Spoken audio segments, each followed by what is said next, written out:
This podcast is for informational purposes only. It is not medical advice. Always consult a qualified healthcare professional before starting or changing any treatment, supplement, or peptide protocol. Let's talk about Dihexa. This fascinating peptide has gained attention in the scientific and biohacking communities for its unique potential to support cognitive enhancement, neuroprotection, and even neuronal repair. What makes Dihexa stand out is how it works. Unlike many nootropics that only influence neurotransmitter activity, Dihexa is designed to actually help form new synaptic connections in the brain. In other words, it may help the brain build and strengthen the pathways that allow us to think, learn, and remember. Dihexa is a small molecule angiotensin IV analog. It was originally developed at Washington State University as a potential treatment for Alzheimer's disease and other cognitive disorders. One of its defining features is its incredible potency. In animal studies, Dihexa has been shown to be up to 1 million times more potent than brain-derived neurotrophic factor, or BDNF, in its ability to promote the formation of new synapses. That means it may help the brain adapt, heal, and form new connections more efficiently than many other compounds studied so far. Researchers have been interested in this peptide because of its ability to cross the blood-brain barrier easily. Many compounds that show promise in the lab fail when they can't reach the brain effectively. Dihexa's structure allows it to pass through and act directly in the central nervous system. Once inside, it binds to hepatocyte growth factor, also known as HGF, and its receptor c-Met. This pathway is deeply involved in synaptogenesis, which is the creation of new synapses. This is critical for learning and memory. The idea behind Dihexa is simple but powerful. By enhancing synaptic formation and repair, it could potentially support cognitive function in aging, brain injury, neurodegenerative disease, and even in healthy individuals looking to optimize mental performance. This has made it a compound of interest, not only in academic research, but also in the longevity and biohacking communities. When people talk about cognitive enhancement, they often mention things like focus, memory, mental clarity, and problem-solving speed.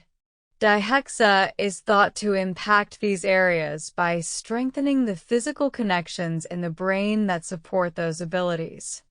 Think of it like upgrading the wiring of a system, rather than just turning up the volume on a signal. One area that has drawn particular attention is its potential role in conditions involving neurodegeneration. Early research on Dihexa was motivated by the search for ways to help people with Alzheimer's disease. The hope is that by promoting synaptogenesis, the brain may compensate for damage caused by plaque buildup or neuronal loss. Animal studies have shown improved performance in memory tasks after Dihexa administration. Another intriguing aspect is the durability of its effects. Because Dihexa is believed to help create actual structural changes in the brain, the benefits may not disappear immediately after it's metabolized. This is very different from stimulants or short-acting nootropics that provide a temporary boost and then fade. If synapses are genuinely strengthened, the improvements may persist over time. While most of the data comes from animal models, the implications are striking. In rodent studies, Dihexa improved maze performance, reversed cognitive deficits induced by brain injury, and increased the number of dendritic spines in key brain regions. Dendritic spines are tiny protrusions on neurons where synapses form. More spines can mean more opportunities for communication between neurons. It's important to note that Dihexa does not act like a stimulant. Users typically don't describe a rush of energy or euphoria. Instead, the reported effects tend to involve enhanced clarity, better recall, improved word retrieval, and an overall sense of mental sharpness. Some people say it feels like their brain is firing on all cylinders again. Dihexa is typically explored in very small doses. It is considered to be incredibly potent, so microgram or low milligram amounts are common in anecdotal reports. The routes of administration may vary, but oral and sublingual methods are most often mentioned because of its good bioavailability. Because it acts on such powerful pathways, there are valid safety considerations. Any compound that influences synaptic growth needs to be approached with caution. Uncontrolled synaptic growth has theoretical risks, including potential for abnormal cell growth. While this hasn't been demonstrated in humans, it remains an area that scientists want to understand better. Another area of interest is how Dihexa may work synergistically with other compounds. For example, combining it with peptides or nutrients that support mitochondrial health or increase BDNF could theoretically enhance its effects. Some people also stack it with lifestyle interventions like fasting, exercise, or targeted brain training to create a more comprehensive cognitive protocol. Its potential role in traumatic brain injury and stroke recovery is being investigated. Because Dihexa is associated with increased synaptic connectivity, researchers are curious about whether it could help restore function after neurological damage. Again, these are still largely early-stage studies, but the mechanisms involved make this a logical area to explore. Beyond neurodegenerative disease and injury, some people in the biohacking community look at Dihexa as a way to support healthy brain aging. As we get older, the number of synaptic connections naturally declines and plasticity decreases. This is one reason why learning new skills can feel more challenging with age. A compound that supports new synaptic formation may, in theory, help preserve or even enhance mental agility in later life. One of the striking findings from early studies is how long-lasting the effects can be in animal models. In some experiments, improvements in cognitive performance persisted well after the last dose. This suggests structural brain changes rather than just chemical modulation. That makes Dihexa unique compared to typical nootropics.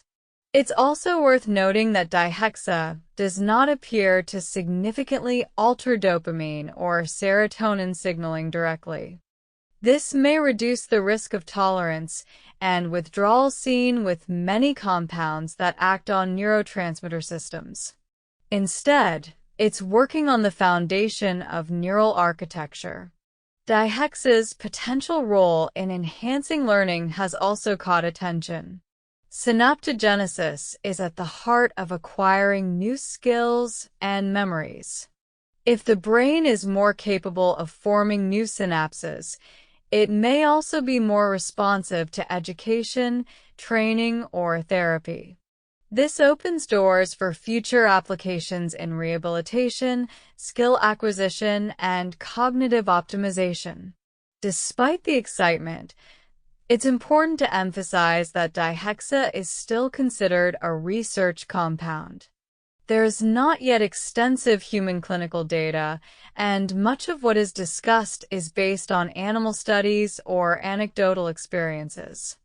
It has not been approved for medical use by regulatory agencies. Some anecdotal reports mention improved energy, mood, and clarity, but others describe little to no effect. Individual response appears to vary significantly. Some people may experience benefits quickly, while others may need sustained use. There are also reports of headaches or overstimulation at higher doses. Because it influences growth factor pathways, there's also a theoretical risk related to cancer cell growth. Any compound that promotes cellular growth in the brain or elsewhere needs careful study. That's why medical supervision and awareness of the risks are essential if someone is considering research use. As more studies are conducted, scientists hope to learn whether Dihexa can be a safe and effective tool for cognitive decline, recovery from injury, or enhancement in healthy individuals. The potential is large, but the need for caution is equally large. What makes Dihexa particularly interesting compared to other peptides is that it is orally bioavailable. Many peptides are broken down in the digestive system and must be injected to be effective. Dihexa's stability means it can be taken orally or sublingually, making it more accessible for potential future therapies. Because of its potency, it's typically measured and handled with extreme care. Accurate dosing is critical. Even small variations can have significant effects. This is one of the reasons it remains in the research category and is not widely available through mainstream medical channels. Many people exploring cognitive enhancement turn to lifestyle factors first. Things like quality sleep, stress management, physical exercise, and mental training are powerful ways to support the brain. A compound like Dihexa may, in theory, build upon these foundations, but it is not a replacement for them. The growing interest in Dihexa reflects a broader shift toward exploring ways to maintain cognitive function throughout life. With longer lifespans and more demanding mental tasks in modern society, the idea of supporting brain health at the cellular level is compelling. Some see Dihexa as part of the future of neuroregenerative medicine. If synaptic repair can be enhanced safely, it could change the landscape for treating brain-related conditions. But the key word remains if. More research is needed to fully understand its risks, benefits, and best use cases.